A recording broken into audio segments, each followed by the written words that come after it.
Bonjour à tous et bienvenue sur ma chaîne pour une nouvelle vidéo.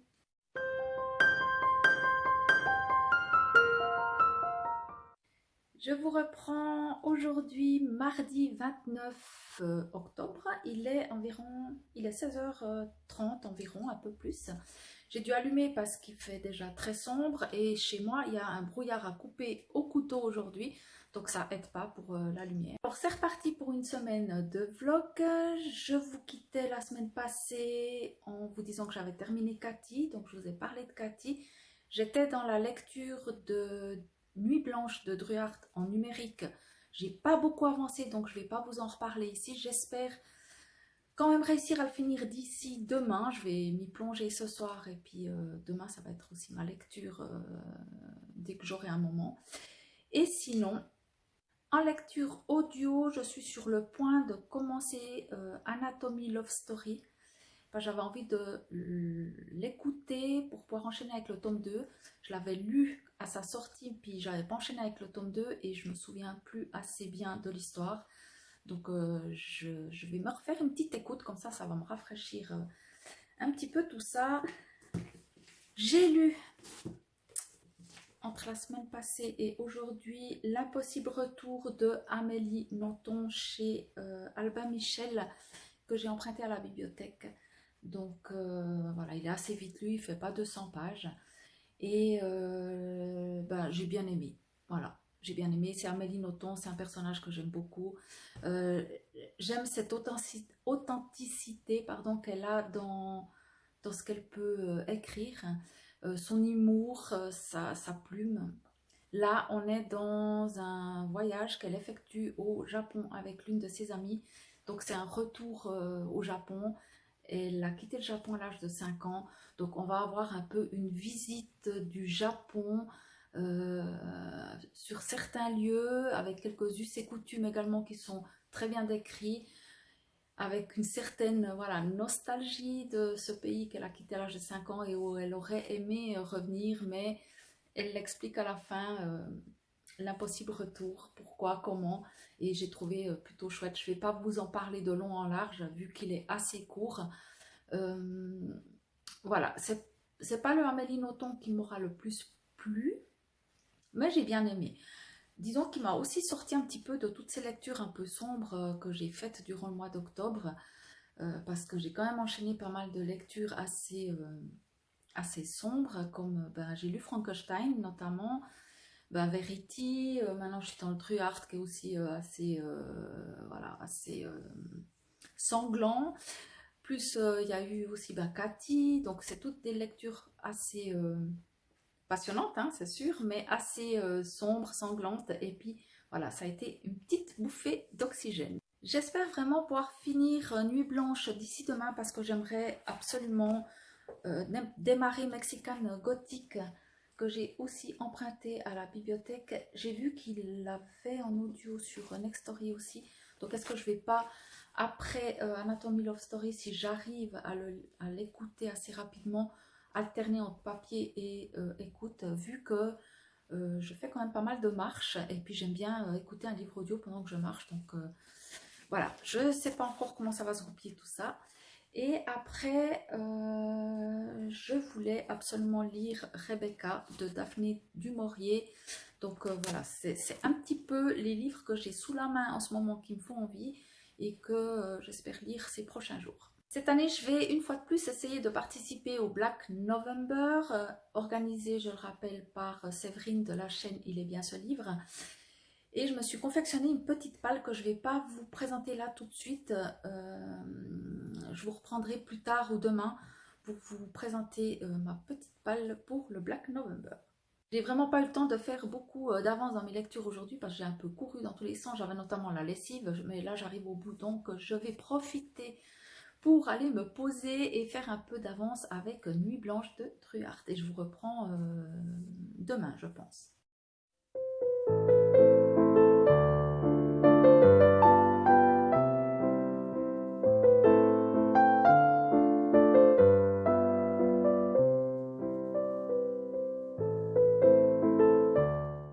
On est jeudi, midi moins 10, jeudi 31, jour d'Halloween.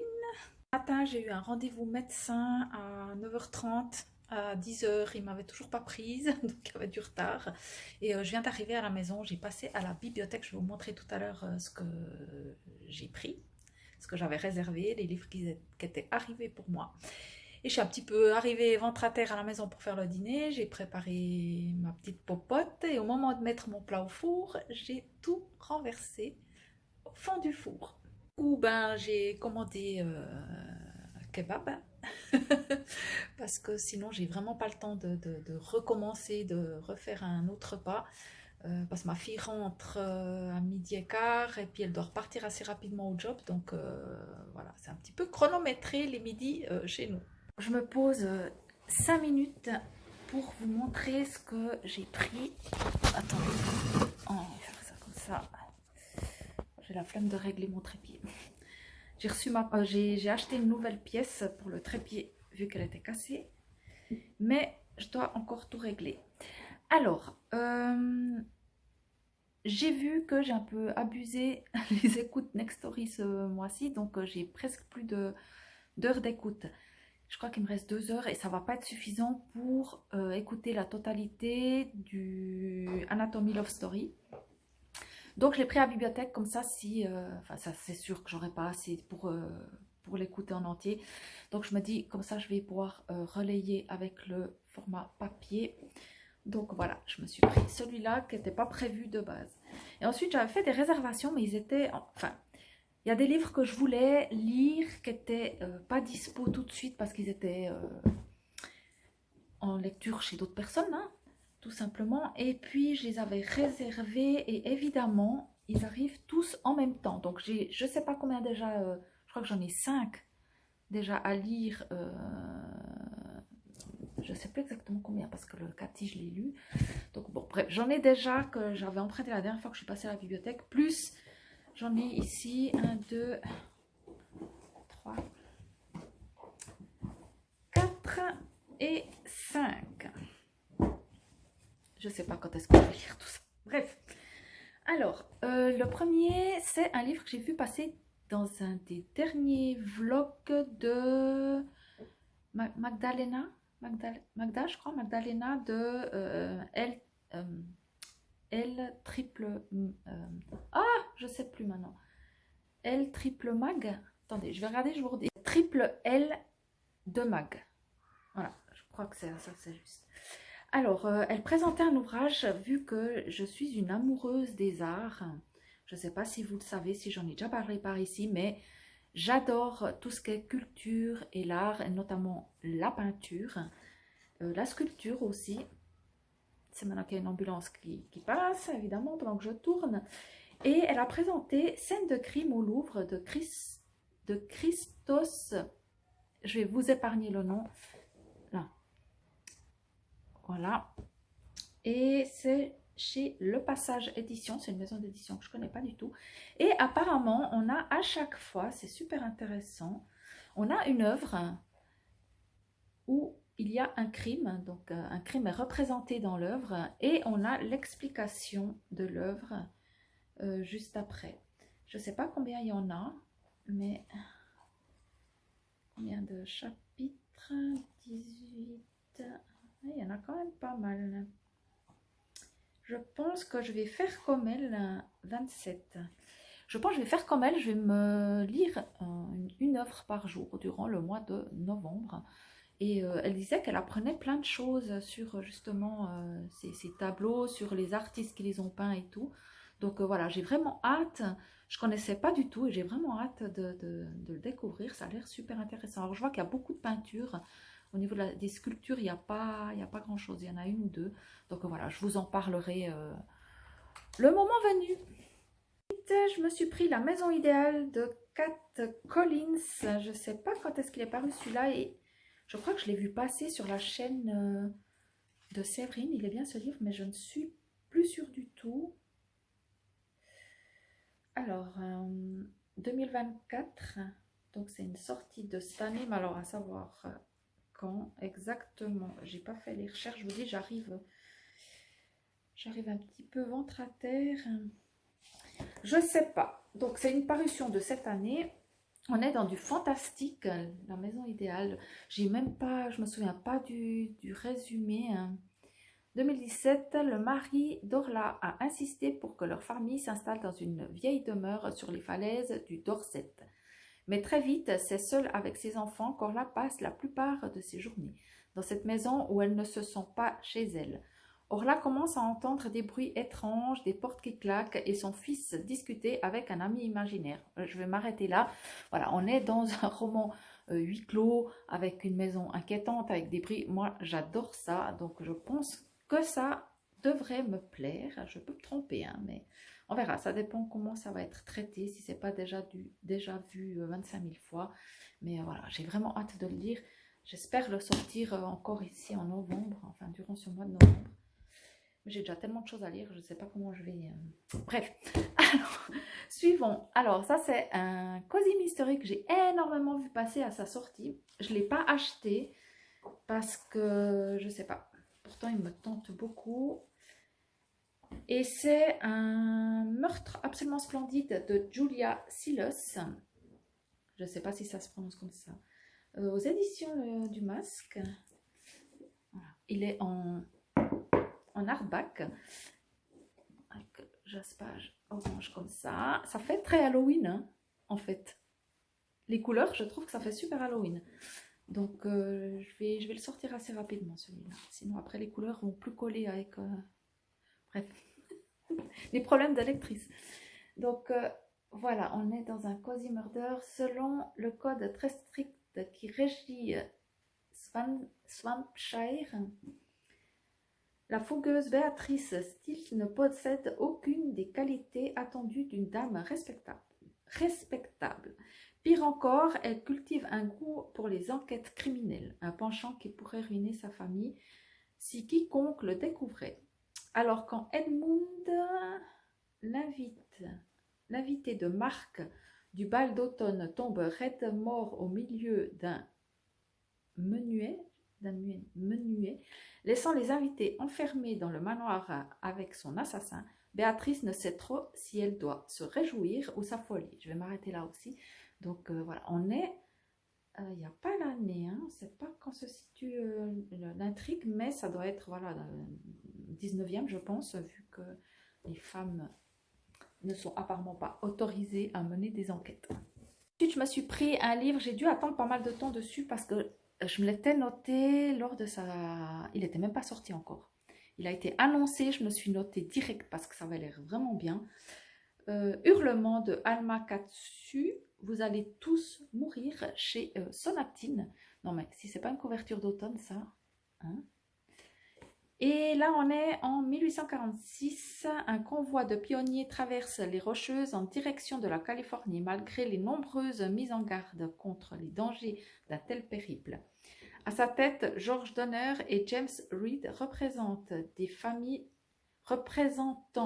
des familles les plus éminentes se partagent la gestion des ressources et du bétail. Tandis que le petit groupe s'enfonce dans un territoire de plus en plus sauvage, les personnalités s'affirment, les alliances se créent et le passé que les uns et les autres ont cherché à fuir ne cesse de revenir les hanter.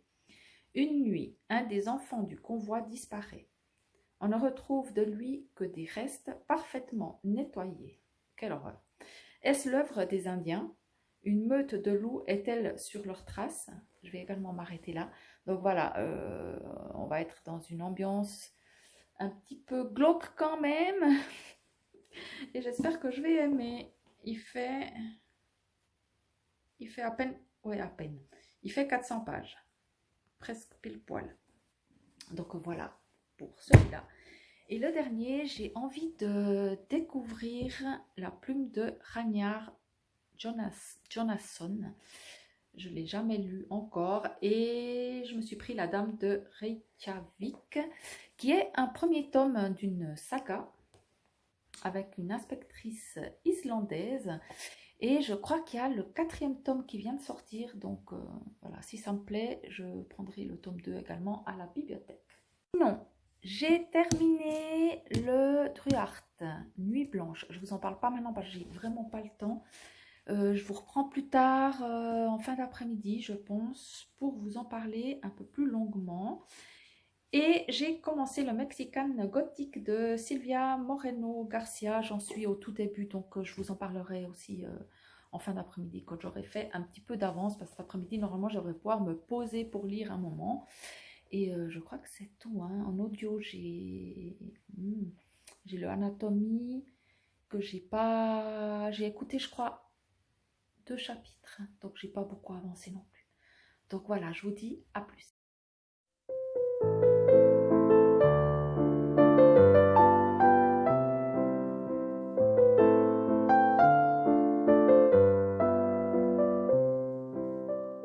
Hello, on est vendredi 1er novembre, il est 13h30 et je vous reprends, j'ai plein de choses à vous dire. Je vais commencer par mon avis final sur Nuit blanche de Nicolas Druart. Je vais tâcher de vous insérer une petite image ici, j'espère que ça fonctionnera, que je saurai toujours faire ça. Alors, on est donc, petit résumé pour ceux qui n'ont pas suivi, qui n'ont pas vu mon vlog précédent. On est dans un thriller qui se déroule en huis clos dans un hôpital. Il y a donc du personnel, des infirmières, aides-soignants, l'infirmière en chef qui s'appelle Julie. Et lors d'une tempête, tout va être bloqué, autant l'accès à l'hôpital que voilà, ils ne peuvent pas sortir, ils doivent rester, ils sont enfermés dans cet hôpital pour le moment. Et on a transféré juste avant cette tempête un homme qui vient d'un hôpital psychiatrique qui est réputé pour être très très dangereux et avoir fait énormément de victimes. Au début, on n'en sait pas plus. Julie réceptionne le dossier de ce patient qui présente des symptômes de la malaria. Elle trouve ça très étrange. Et au fur et à mesure de l'histoire de la nuit, on va alterner entre ce qui se passe entre le personnel soignant qui ne s'entend pas forcément bien. On va apprendre à les connaître, à découvrir un petit peu leur histoire et tout ça. Et l'histoire de ce patient qui vient d'arriver dans le service. Julie va devoir lire donc son dossier et elle est, ce qui fait monter un peu la tension, c'est qu'elle est souvent interrompue. Elle lit un compte rendu du psychiatre, hop, il se passe un truc, elle doit partir ailleurs, elle revient, elle lit le deuxième compte rendu, etc., etc. Et ça fait monter vraiment la tension parce qu'en parallèle, ben, il se passe des trucs un petit peu chelous quand même dans cet hôpital. J'ai trouvé que l'ambiance était très stressante, très angoissante. Voilà, ça monte en tension au fur et à mesure. On se demande quand même ce qui se passe. Et l'histoire est sympa. J'ai bien aimé la dynamique. Après, j'ai trouvé qu'il y avait trop de répétitions. J'ai trouvé que l'auteur nous prenait un petit peu trop par la main par moment. Et le point négatif aussi, en ce qui me concerne, c'est toujours très personnel. J'ai eu beaucoup de mal à m'attacher au personnage et notamment à Julie qui est quand même un petit peu la personnage principale, même si tous ont leur importance, hein, mais j'ai eu du mal vraiment à m'attacher à elle, contrairement à un autre personnage un petit peu secondaire qui m'a beaucoup plus plu. En conclusion, une bonne lecture, c'est mon premier Nicolas Duhart. Je vais poursuivre avec, je me suis pris à la bibliothèque Jeux de dames. C'est un gros pavé de 400, enfin gros pavé, il fait quand même 450 pages et je me suis aussi pris l'Enclave qui est lui autant long ou pas, oui, qui est à peu près aussi 450 pages. Moi j'avais beaucoup entendu parler de celui-ci, de l'Enclave, mais je me suis dit je vais commencer par Jeu de dames qui est je crois l'un de ses premiers romans, donc voilà, j'ai envie de continuer à découvrir cet auteur. Ensuite, j'avais envie de vous partager ma pile à lire pour le Black November. J'ai plus les sous-catégories, enfin les catégories sous les yeux. Je m'en souviens de certaines, mais pas toutes. Je tâcherai aussi de vous mettre en barre d'infos peut-être la chaîne de Séverine. Il est bien ce livre.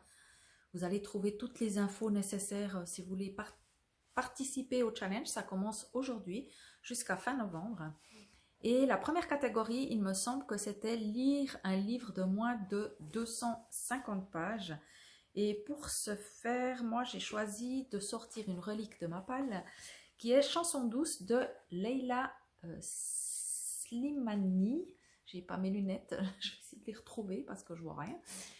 Et voilà, c'est une relique de ma palle. J'espère vraiment le sortir durant ce mois du Black November. Pour rappel, c'est un mois où on lit du thriller, du policier, du roman noir, durant tout le mois de novembre. Ensuite, il y a une catégorie qui disait lire un livre où sur la couverture, il y a un humain ou une partie d'un humain, une main, un œil. Voilà, vous avez compris le concept. Et pour ça, j'ai choisi de lire À l'ombre de Winnicott de Ludovic Manchette et Christian Niemec, qui est paru chez Le Cherche Midi. J'avais beaucoup aimé Alabama 1963. Vraiment, j'avais adoré ce livre. Et ici, apparemment, on est dans quelque chose de différent. Ils ont écrit, je crois, 3 livres. Le deuxième, je ne l'ai pas lu. Americana, je crois que ça s'appelle. Mais je ne suis pas sûre du titre. Et apparemment, dans chaque apparition de ces 2 auteurs, c'est différent. Ça n'a rien à voir. Ici, il y a un côté fantastique, apparemment. Donc, j'ai hâte de le lire parce que vraiment, j'avais adoré Alabama 1963 et j'espère que je vais également aimer celui-ci. Pour les 2 derniers, je me souviens plus. Ah si, le dernier, je me souviens de la catégorie. Mais ce sont aussi 2 reliques de ma palle, hein, donc vraiment j'espère les sortir, comme ça me fait de l'avance. Il y a Reine Rouge de Juan Gómez Jurado, je ne sais plus dans quelle catégorie il rentre. C'est un premier tome d'une saga qui comprend, je crois, 3 livres. 3 ou 4, je ne sais plus. 3, il me semble. Et c'est un auteur espagnol, et voilà, on est de nouveau dans du thriller, évidemment. Je me souviens plus du tout du 4e de couverture, je vais me laisser surprendre. Et pour terminer, il fallait lire un livre qui parle de racisme, de ségrégation, voilà, c'est un peu la thématique. Et j'ai choisi Les marécages de Joey R. Lansdale, qui est, lui, pas très long, heureusement, parce que Reine Rouge, je crois qu'il est assez costaud aussi. Celui-là, il fait 390 pages quand même, hein, qui est paru aux éditions Folio il y a un petit moment. Déjà, je me souviens que j'avais eu du mal à le trouver, celui-là. Je ne sais même pas s'il est encore édité. Il faudrait vérifier. Je ne sais plus. Donc voilà pour ma pile à lire du Black November. N'hésitez pas à me dire si vous participez et à me partager votre pile à lire également, peut-être en commentaire. Pour terminer, j'ai reçu un colis, j'ai fait une commande, j'ai fait 2 commandes. Il y en a une qui aurait dû arriver il y a plus d'1 semaine et elle n'est jamais arrivée, donc je ne sais pas comment faire, parce que je pense qu'ils ont ou paumé le colis, ou je me suis fait voler dans la boîte, je ne sais pas. Je ne sais pas s'il faut appeler la librairie où j'ai commandé le livre, ou s'il faut appeler la poste, ou vers qui je dois me tourner pour savoir où est passé ce colis. Alors, je vais ouvrir avec vous celui que j'ai reçu hier, et j'ai vraiment hâte de... Je me demande s'il ne va pas passer dans mes priorités, ce bouquin. J'en ai entendu tellement de bien, j'ai entendu vraiment des critiques, des très très bonnes critiques. Et moi, j'ai mon bouquin favori de cet auteur, et je me demande si celui-ci va détrôner mon bouquin favori de cet auteur. Alors, il s'agit de Les Assassins de l'Aube de Michel Bussy. Donc, c'est le dernier Bussy qui est paru chez les Presses à Cité. Le format est différent. Je le trouve très allongé par rapport à d'autres formats Presses à la Cité. Ok. Il est trop beau. Il est trop beau. Alors, mon roman, je ne les ai pas tous lus, hein, j'ai pas lu tout Bussy, mais j'en ai lu quand même quelques-uns. Et pour moi, jusqu'à maintenant, j'avais eu vraiment un coup de cœur, c'était Nymphéa Noir. Si je peux vous recommander un livre avec un dénouement surprenant, et vraiment, c'est bien écrit, enfin c'est bien écrit, oui, c'est bien écrit, ça se lit facilement, voilà, c'est accessible à tout le monde, et si vous voulez vraiment un dénouement très surprenant, j'avais adoré Nymphéa Noir. Et ici, celui-là est mieux noté que Nymphéa Noir. Donc, j'ai quand même hâte de le lire. Ça se déroule en Guadeloupe, une île paradisiaque, terre de tous les dangers. Sous le soleil des Caraïbes, 3 touristes sont retrouvés assassinés, un harpon de plongée planté en plein cœur. 3 meurtres commis à l'aube, accompagnés d'une mise en scène macabre et glaçante. Pourtant, aucun lien n'unit les victimes, qui séjournaient pour la première fois dans l'île. Plus étonnant encore, un étrange vieillard prédit à chaque fois les crimes dans leurs plus imprévisibles détails. Magie noire ou machination diabolique. S'engage alors pour le commandant Valéry Cancel et ses 2 adjoints une course contre la montre dans une île au bord du chaos jusqu'où les entraînera leur enquête vertigineuse. Alors, comme vous avez pu le voir, j'ai commencé donc Mexican Gothic de Silvia Moreno Garcia aux éditions Brajlon. On est dans de la littérature, elle est classée sous épouvante à la bibliothèque. Pour l'instant, j'ai pas eu peur. C'est clair qu'il y a une ambiance inquiétante qui s'installe petit à petit parce qu'on va être donc avec Noémie qui va devoir son père qui lui demande d'aller rendre visite à sa cousine Catalina je crois, qui est mariée et qui vit avec son mari dans un manoir. Et cette cousine leur a adressé des lettres un peu inquiétantes et il demande donc à sa fille, à Noémie, d'aller sur place voir qu'est-ce qui se passe et s'assurer que sa cousine va bien ou pas, ou savoir, voilà, qu'est-ce qui se passe vraiment dans ce manoir. Elle va donc arriver là-bas, faire la connaissance des habitants du manoir parce que le couple ne vit pas seul, il y a la famille à monsieur qui vit aussi là. Et elle va faire la rencontre donc de certains membres de la famille. Elle va se rendre compte qu'ils sont un petit peu bizarres. Il y a des choses qui sont mises en place au niveau du règlement du manoir, qui sont un peu étonnantes et tout. Et voilà, ça avance gentiment, mais en fait, il ne se passe pas grand-chose. Il se passe des petites choses comme ça, mais je trouve que c'est hyper bien équilibré. Hyper bien dosé, ça se lit tout seul et on ne se perd pas. Donc la présentation des personnages est super bien faite, ils arrivent gentiment un à un, on ne s'étale pas sur des pages pour parler du même truc. Ouais, je trouve que c'est super bien équilibré au niveau du récit. Il y a une tension qui commence à monter petit à petit avec des éléments qui sont venus s'ajouter petit à petit. Je suis donc à la page 109. Et voilà, ça se lit bien. Pour l'instant, je trouve chouette. J'attends de voir ce qui va se passer. Je pense j'arrive un peu au tiers du livre, donc c'est là qu'on est censé avoir un peu une petite envolée de l'histoire. Normalement, il va y avoir un élément déclencheur un peu plus conséquent qui devrait arriver. Hein. Et voilà, donc je vais gentiment le continuer et je viendrai vous en reparler un peu plus tard quand j'aurai fait un peu plus d'avance. Je suis en train de me demander si je ne vais pas clôturer le vlog maintenant parce que je me rends compte que dimanche pour moi ça va être impossible de lire, de monter ou quoi que ce soit. Je ne suis pas là, je suis en déplacement à Genève toute la journée. Demain, est-ce que j'aurai grand chose à vous dire de plus demain? Je vais lire un peu... entre aujourd'hui et demain, je vais avancer celui-là. J'espère le finir d'ici demain. Dimanche, je ne vais pas lire. Donc, voilà. Et après, je pense que je vais lire le Chanson douce de Leila Slimani.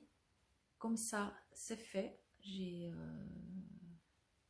prends un peu d'avance. Il est assez court. Et comme ça, je lis peut-être celui-là, je le commence lundi. Je me le lis en début de semaine et j'enchaînerai, je pense, avec Rebecca de Daphné du Maurier. Mais celui-là me fait trop envie. Oui, on va faire comme ça. Je vais clôturer le vlog ici. Comme ça, lundi, quand je vous reprends, je vous dirai ce que j'ai lu pendant le week-end. Je vous donnerai très certainement mon avis sur... le Mexican Gothic que j'espère avoir terminé d'ici là. Et voilà, comme ça, je pense que c'est le mieux. J'espère que ce vlog vous aura plu. Merci d'avoir regardé cette vidéo et je vous dis à la semaine prochaine.